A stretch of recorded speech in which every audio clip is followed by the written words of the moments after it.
pernah menerima undangan tabligh akbar atau pengajian umum dalam rangka peringatan haul bandar narkoba. Jadi ditunggu dulu matinya. Kalau sampai mati ternyata benar-benar jadi orang baik, ini pantas dihormat, pantas diperingati.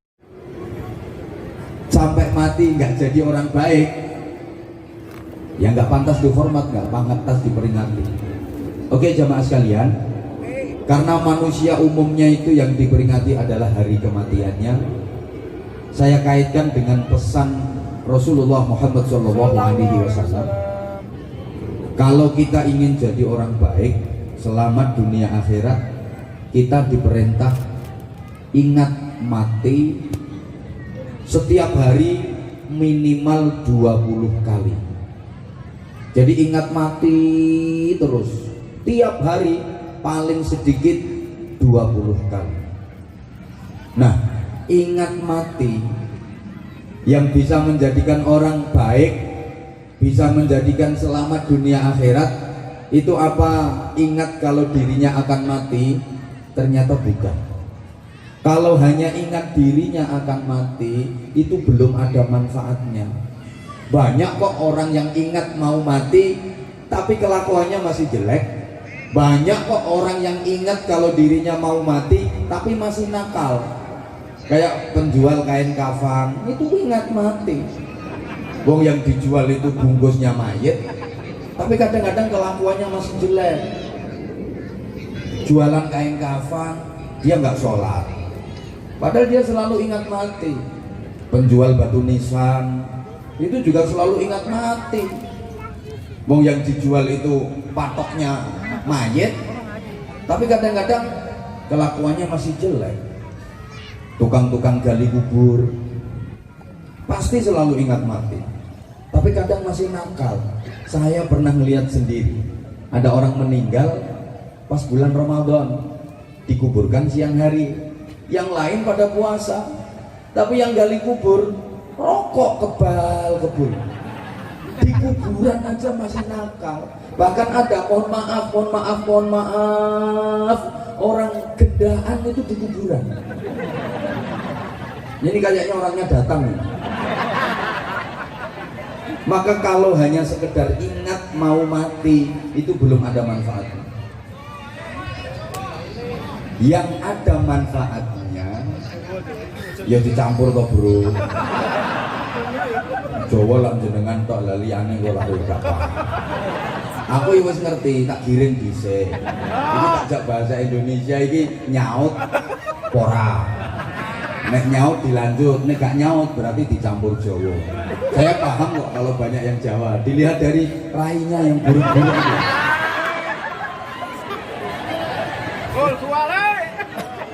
Ngapunten, gini. Ingat mati yang banyak manfaatnya, yang bisa mengantarkan pada keselamatan dunia akhirat itu adalah siap-siap mati, mempersiapkan diri menghadapi mati. Ya agak bahasa Indonesia lah. Tadi soalnya di tempat transit ketemu orang Pumpungan Kalitidu Bojonegoro, katanya udah nggak bisa bahasa Jawa. Orangnya pakai kacamata. Sekarang udah nggak Jawa lagi, udah berubah jadi Gibas kayaknya. Allahumma sholli ala Muhammad. Bapak Ibu jamaah sekalian, mati itu sering dikonotasikan, gak ngerti ya wong kene. Mati itu sering dianggap jelek oleh masyarakat. Mati itu sering dianggap elek karo masyarakat. Sehingga warga Bumi Indah sini rata-rata takut mati. Seakan-akan mati itu jelek banget. Makanya sampai ada omongan kayak gini. Aku krungu jare tonggomu mati. Iya. Tuturane wangel. Ora kena dituturi bolak-balik tak kandhani ora kena. Ya mati. Jadi kaya-kaya mati kanggo wong sing gak kena dituturi. Padahal para nabi, para rasul meninggal, wafat.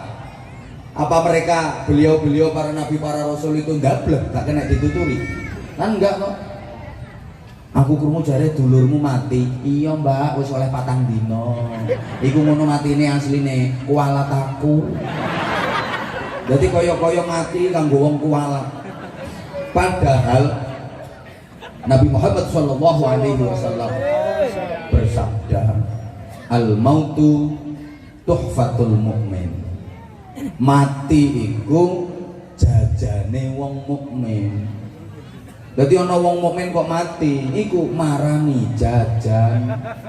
Mati itu hidangan bagi orang mukmin. Ad-dunya darul amal wal akhirah darul jaza. Dunia ini tempat beramal, sedang akhirat tempat bayaran. Makanya orang mati itu sesungguhnya marani bayaran kok kualat.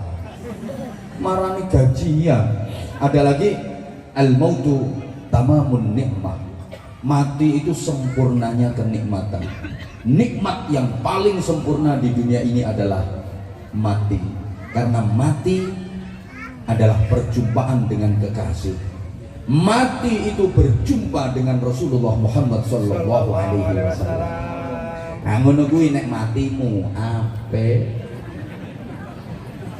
Ya donga dinonga. Kita saling mendoakan, mudah-mudahan semua yang berhadir pada saatnya nanti dikaruniai husnul khotimah. Selanjutnya, ibu bapak jamaah sekalian, mari kita merenungkan cuplikan dari sebuah hadis. Wa ahbib man syi'ta fa innaka mufariquh. Cintailah siapa saja sesukamu, tapi kamu harus tahu, kamu harus sadar bahwa siapapun yang kamu cintai akan terpisah dari dirimu. Seneng ngono sapa wae sakarepmu, tapi awakmu kudu ngerti, awakmu kudu sadar nek awakmu arep pisah karo sapa wae sing mbok senengi. Seneng bojo, seneng suami, seneng istri, seneng sakarepmu, nang diuyel-uyel, diuntel-untel, ditekuk-tekuk. Tapi awakmu kudu ngerti, kudu sadar nek awakmu bakal pisah karo bojomu sing mbok senengi. Seneng anak, seneng silahkan sesukamu. Cintai anakmu sesukamu. Tapi dirimu juga harus ngerti, dirimu harus sadar kalau dirimu akan berpisah dengan anak yang kamu cintai. Cinta cucu, cintailah sesukamu, tapi sadari bahwa kamu akan berpisah dari cucumu. Cinta siapapun silahkan, cintai sesukamu, tapi sadari bahwa dirimu akan berpisah dari siapapun yang kamu cintai. Allahumma sholli ala Muhammad. Allahumma sholli alaihi. Jemaah sekalian, manusia itu sekarang kelihatannya ngumpul kayak gini, tapi nanti pada akhirnya akan pisah, pisah, pisah, pisah. Ada satu kaidah yang ini sering saya sampaikan di mana-mana. Manusia itu aslinya nol. Setelah 0 kemudian jadi 1. Setelah 1 kemudian jadi 2. Setelah 2 kemudian jadi gak semangat toh. Manusia itu aslinya 0. Setelah 0 kemudian jadi 1. Setelah 1 kemudian jadi 2. Setelah 2 kemudian jadi 3. Setelah 3 kemudian jadi enggak. Setelah 3 ternyata kembali jadi 2 lagi. Setelah 2 kembali jadi 1 lagi. Setelah 1 0 lagi. Saya pertegas, manusia itu aslinya 0, nggak ada. 0 aslinya nggak ada kok. Kemudian terlahir ke dunia dalam wujud bayi kecil 1. Bayi yang kecil ini lama-lama gede. Begitu udah gede, pengen duit bojo. Akhirnya dapat bojo. 1 jadi 2. Seneng-senenge karo bojo, dolanan ya ambek bojo. Akhirnya terus metu anake. Mbuh dolanan apa? Kok iso metu anake? 2 jadi 3. Sampean bojo anak. Nah, anak ini awalnya kecil. Kemudian makin lama makin besar. Kalau anak udah besar-besar, biasanya keluar dari rumah, mbuh katut bojo, mbuh katut penggawean. Akhirnya 3 balik jadi 2, tinggal sampean sama bojo, Bu. Banyak kok orang itu punya anak 7, begitu udah tua berdua lagi sama bojone. Dek, aku saiki wis karon maneh karo masmu. Lah ponakanmu 7 ya wis ucul dhewe-dhewe. Nah, tinggal sampean sama bojo, Bu. Nah, lama-lama bojomu mati. 2 jadi 1. Ijen sampean. Nah, gak suwe sampean mati dhewe. 1 jadi 0. Nah, kalau udah mati, kuburan Anda dengan kuburan anak Anda itu nggak mesti kumpul, nggak mesti berdampingan. Mungkin sampean meninggalnya di perumahan apa ini? Bumi Indah sini, dikubur di perumahan Bumi Indah sini. Tidak mustahil anak sampean meninggalnya di Kalimantan, lagi dinas tugas di Kalimantan, meninggal di sana, dikubur di Kalimantan. Pisah kuburan sampean sama kuburan anak sampean. Ibu, jangankan anak, suamimu yang kumpul serumah, yang tiap malam mengeloni dirimu, itu kuburannya nggak mesti berdampingan, nggak mesti kumpul. Bisa jadi ibu meninggalnya di perumahan kebun Indah, Bumi Indah. Bisa jadi ibu meninggalnya di perumahan Bumi Indah sini. Suami ibu lagi tugas di Bali, meninggal di sono, meninggal di Bali, nggak kumpul. Pisah. Padahal manusia itu punya tabiat, manusia itu punya karakter, ingin bisa kumpul terus sama keluarga. Betul? Halo. Menungso kuwi duwe watak pengen iso kumpul terus karo keluargane. Sampai orang Jawa itu punya filosofi mangan gak mangan sing penting kumpul. Saking pengennya bisa kumpul terus sama keluarga. Enak mangan gak mangan ya wis to nak, sing penting kumpul. Ada orang itu saking pengennya keluarganya ngumpul, punya anak 5, dibikinkan rumah itu mepet-mepet ini, berjajar, berdekatan, bahkan dempet-dempetan. Kalau orang sini bilang apa ya? Empet-empetan. Empet-empetan kayak gitu. Enak, rumah kecil-kecil nggak apa-apa, yang penting bisa kumpul sama saudara. Jadi kalau ada urusan apa-apa itu enak, bisa musyawarah sama saudara, hati bisa tenang. Padahal itu menurut saya kurang bagus.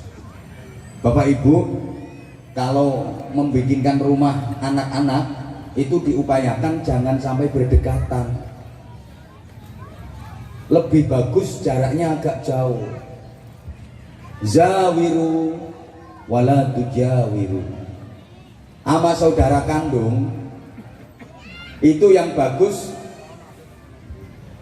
saling mengunjungi. Bahasa Inggrisnya the tilik-tilikan.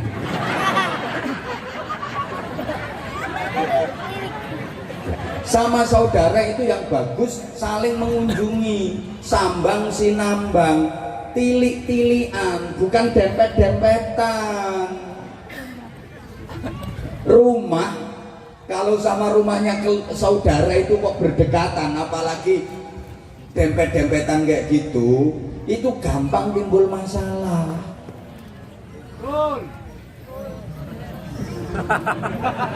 Ada masalah kecil aja bisa jadi besar. Krungu dulure dehem lho iso perasaan. Padahal dulure yang langsung perasaan. Yo baru oleh arisan. Lek dehem dibanter-banterno pamer. Wong arisan yo ora kecer babar pisan. Saudara yang rumahnya sebelahan itu nutup pintunya kulkas, kebanteran jebret, tersinggung. Kok pasar oleh anggur ponakane ora dikeki. Padahal aku nek duwe apa kok anake kono yo tak keki. Bener nek neleki. Dulur capopo. Ada enggak yang gitu sama saudaranya? Banyak. Ada. Ini orangnya datang kok. Saya tahu, pokok orangnya pakai kerudung warna merah.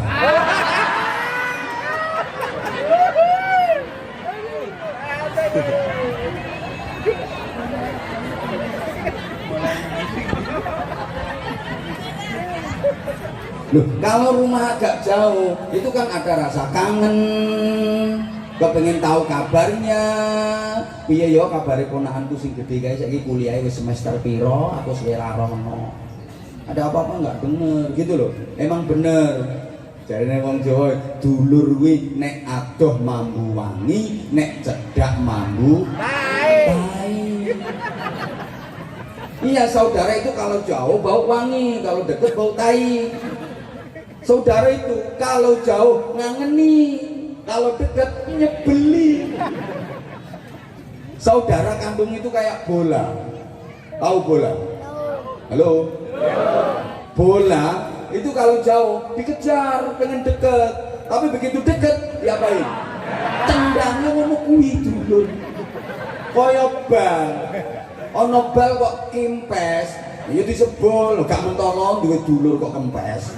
Oh ya benar benar. Sebul, tapi begitu wis melentu, diapano? Tendang.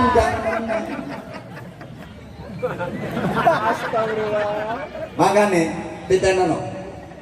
Masalah yang besar-besar itu rata-rata bukan sama orang lain. Masalah-masalah kehidupan yang besar itu rata-rata bukan sama orang lain, tapi sama saudara sendiri. Masalah sing gede-gede iki rata-rata ora karo wong jaba, ora karo wong liya, tapi karo dulure dhewe.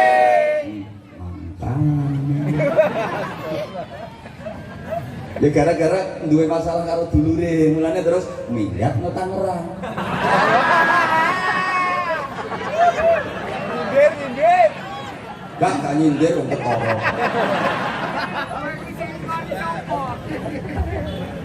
Ada lagi orang itu yang kepingin iya, kepingin bisa kumpul terus sama keluarga sampai bikin kuburan keluarga. Ada kan yang bikin kuburan keluarga? Ya nggak apa-apa, kalau jenengan pengen bikin kuburan keluarga boleh kok, silakan. Yang penting di tanah sendiri, jangan di tanah tetangga. Tapi yuk kita pikir, misalnya Anda bikin kuburan keluarga, paling bisa ngumpulin berapa keluarga sih?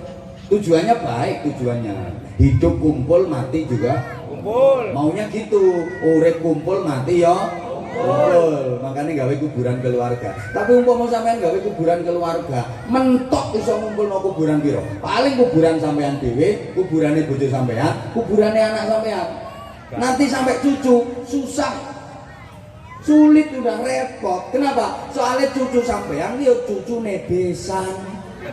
Yang kok nek besan sampean nggawe kuburan keluarga dhewe. Masa kok ditugel demi persatuan? Susah. Jadi orang itu akhirnya pisah. Alhamdulillah jemaah sekalian, keinginan kita untuk bisa kumpul terus sama keluarga itu ternyata sama dengan rencana Allah. Kepinginan sampean iso kumpul terus sak keluarga itu ternyata cocok karo rencanane Gusti Allah. Sama dengokno. Gusti Allah iki gak ada rencana ngeten. Aku krungu rencanane Gusti Allah ki asline wis suwe. Cuma baru kali ini sempat nyampein ke sampean. Gimana rencana Allah? Kita ini memang akan dikumpulkan sama keluarga, sama anak keturunan. Tapi nggak di dunia. Yang nggak usah nunggu lama-lama di surga, enggak. Di mana? Di alam barzah. Di alam barzah kita akan dikumpulkan bersama keluarga, bersama anak-anak keturunan kita. Tapi ada syaratnya. Syaratnya apa? Harus iman. Walladzina amanu wattaba'athum dzurriyyatuhum biimanin alhaqna bihim dzurriyyatahum. Orang-orang beriman punya anak keturunan yang bagus-bagus, beriman semua, walaupun kuburannya pisah, akan aku kumpulkan bersama keluarganya, bersama anak keturunannya. Amin. Nah sekarang pertanyaan, misalnya terpisahnya kuburan itu jauh-jauh, ada yang kuburannya di Papua, ada yang di Sulawesi, ada yang di Kalimantan, ada yang di Sumatera, bahkan ada yang di luar negeri. terus ada yang di Tangerang. Bisa kumpul enggak? Jawabannya jelas bisa, asal sama-sama beriman. Karena itu janji Allah. Allahumma sholli ala Muhammad. Allahumma sholli alaihi. Begini Bapak Ibu jamaah sekalian, yang kumpul itu roh, bukan jasad. Sing kumpul kuwi roh dudu awak. Dan hakikat manusia itu kan roh. Yang dinamakan manusia, yang disebut manusia itu kan roh yang sangat halus, bahkan lebih halus daripada makhluk halus. Maka kalau ada manusia takut sama makhluk halus, salah banget. Manusia itu lebih halus daripada makhluk halus. Kok kenapa mesti takut sama makhluk halus? Harusnya makhluk halus yang takut sama manusia. Kalah halus. Aslinya manusia itu roh, sejatinya manusia itu roh. Lah jasad, awak itu hanya bungkus, hanya wadah. Jadi yang terlihat ngumpul sekian banyaknya ini bukan manusia ini. Hanya wadah manusia, bungkusnya manusia. Maka ibu, mbak, neng, kalau dikasih bungkus, dikasih wadah agak bagus dikit. Kalau dikasih bungkus wajah agak bagusan dikit. Jangan kentir, jangan endel, jangan mencelek. Dikasih wadah, body lumayan bahenol, wajah lumayan cantik, jalannya jentik, yang silai bego, kemayu, genit, ditanya sama tetangga nggak mau ngejawab, mau kemana mbak? Nggak level. Lah ibu-ibu itu hanya sibuk merawat bungkus, tapi nggak mau memperhatikan kualitas isi. Mohon maaf, bungkus didandangin sebagus-bagusnya penampilan, luluran pakai mangir, pakai lotion, apalagi kalau udah daerah wajah, lambe dicet, alis diaspal, pipi kanan kiri pasang lampu, kalau perlu gigi dipageri, berai perumahan, pasang bulu mata palsu yang anti badai. Jadi kalau lagi dipakai terus kedep, hujan koyok kepiting jalan. Itu cuma wadah, cuma bungkus. Woi, woi. Roh itulah isi sesungguhnya. Roh itulah manusia sesungguhnya. Nah, di alam barzah yang kumpul itu roh, bukan jasad. Jasad hanya wadah. Selama masih kepake, ya masih digunakan. Begitu udah nggak kepake, manusianya udah keluar, rohnya udah keluar, bungkus wadah udah nggak kepake, dikubur, ditimbun tanah, dan bahasa Inggrisnya debosok. Makanya yang sekarang kelihatan cantik-cantik itu cuma sebentar, nggak lama akan bosok. Makanya ibu kalau merasa kurang cantik, lihat perempuan yang lebih cantik, nggak usah kecil hati. Lihat aja dia ambil ngomong ke diri sendiri, mau apa bosok. Setidaknya hatimu nanti terhibur. Halo, halo. Nah, kumpulnya roh itu beda sama kumpulnya jasad. Ngumpulno roh kuwi ora padha karo ngumpulno awak. Sampeyan nek pengen ngumpulno awak, pancen awake kudu dipepet-pepetno. Nek gak dipepetno ya ora iso kumpul. Kok guyu mesti bayangno sing ora-ora. Sampeyan nek pengen ngumpulno awak, pancen kudu dipepetno. Nek ora dipepetno jenenge ora kumpul. Tapi kalau roh enggak. Ngumpulkan roh itu enggak harus mepet, enggak harus berdekatan. Roh itu enggak ada jauh, enggak ada dekat. Sejauh apapun, kalau setelan imannya cocok, nyambung, dia jadi dekat. Sedekat apapun, kalau setelan imannya enggak cocok, dia enggak nyambung, jadi jauh. Nah, roh itu unik. Roh itu hanya bisa nyambung dan ngumpul dengan yang sejenis. Artinya, roh yang baik hanya bisa nyambung dan ngumpul dengan roh yang baik pula. Roh jelek itu nyambung dan ngumpulnya juga dengan roh yang sama jeleknya. Understand? Yes. Roh api kuwi nyambungi ya karo sing padha apike, kumpul karo roh sing padha apike. Al arwah junudun mujannada. Roh kuwi golek setelan dhewe-dhewe. Roh jelek itu nyambungnya otomatis sama roh yang jelek pula, ngumpulnya sama roh yang jelek pula. Sehingga orang mimpi itu yang ketemu kan roh. Ini isyarah dari Allah. Di dunia aja udah dikasih isyarah.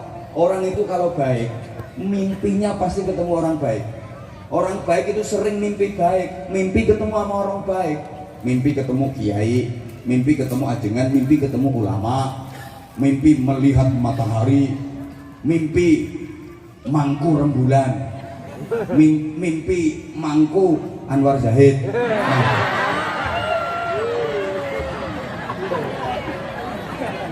Gregetan gak digadakno kok.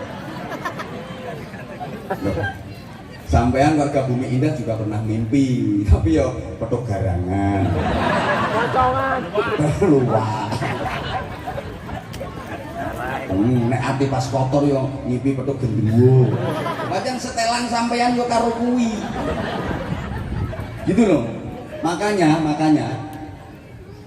kalau ada orang ya, dia nggak pernah sholat, dia nggak pernah puasa, nggak pernah ke pengajian, sukanya mabuk, kok cerita katanya semalam habis mimpi ketemu Sunan Kalijogo, yakin bujuk, goroh ngapusi algedap, gak ngiro, paling sing dipeduki ya Sunan Jogokali, buat tukang ngising, buat tukang mancing, nggak mungkin lah. Sunan Kalijogo kok nyambung sama orang yang ahli maksiat, udah nggak pernah sholat, tukang mabuk, nggak mungkin. Halo. Saya jadi teringat.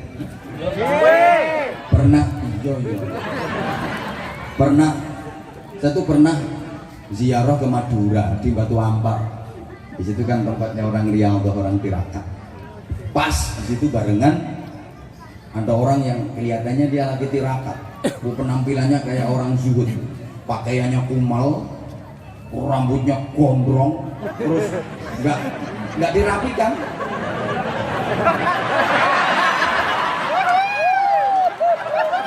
Tapi gak ngerti kuwi kok. Pas nokono bro. Niki kan rambutnya gondrong tapi diramut. Apik nek kuwi. Ini yang tak ceritain ini, rumah tak antemi bisa.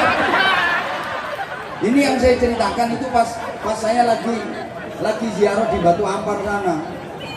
Rambutnya memang gondrong terus gak dirawat. Pakaiannya kumel, dia duduk bersila sambil muter tasbih.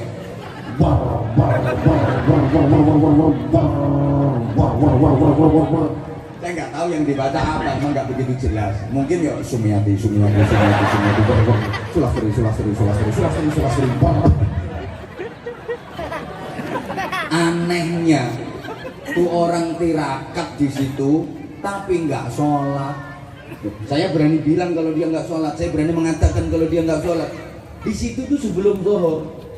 Begitu azan waktu zuhur masuk, ini yang lain pada pergi ke masjid sholat, dia tetap aja di situ.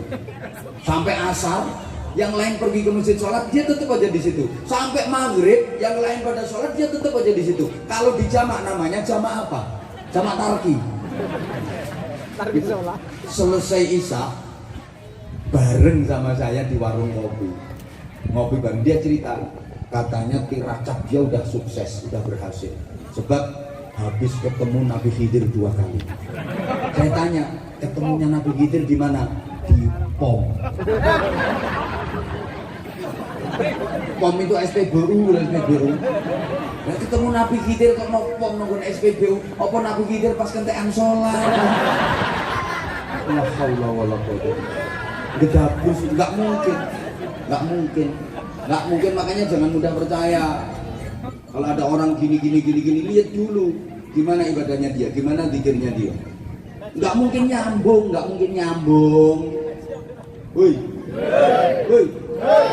Apalagi ada orang dikit-dikit cerita, aku semalam mimpi ketemu sama Rasulullah. Lihat dulu kesehariannya.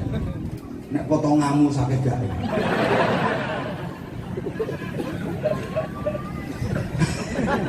Halo. Woi. Makanya saya katakan roh itu nggak ada jauh, nggak ada dekat. Sejauh apapun kalau setelan imannya cocok, dia nyambung jadi dekat. Sedekat apapun kalau setelan imannya nggak cocok, dia nggak nyambung jadi jauh. Roh itu kayak hati manusia itu kan nggak ada jauh, nggak ada dekat. Ibu, sejauh apapun jaraknya kalau hatinya cocok, jadi dekat kok. Sedekat apapun jaraknya kalau hatinya nggak cocok, jadi jauh kok. Betul? Betul? Makanya ada omongan kayak gini, Mbak, sampean karo dulur sampean sing omahe Lamongan kae adot to eret no, Mbak? Ya eret, wong bendina ya telepon-teleponan. Ngebel terus malah gelem video callan. Lho Tangerang Lamongan iki lho, eret deket, soalnya atine cocok. Lah, sampean karo dulur sampean sing ngarepe omah kuwi eret to adon no, Mbak? Adoh, nek kuwi adoh. Gak tau nelpon, ya ora wong petok era ngomong. Ada nggak yang kayak gitu? Ada nggak yang kayak gitu? Ada. Orangnya pakai kerudung kuning. Yang ngerasa. Yang Lamongan Tangerang itu jadi deket. Sementara yang depan rumah persis itu jadi jauh. Bedanya di hati. Makanya hati itu nggak ada jauh, nggak ada deket. Ibu bapak, hati itu kayak HP. Kali ini mesti paham, bikin contoh HP. Hati itu seperti HP. HP kan nggak ada jauh, nggak ada deket.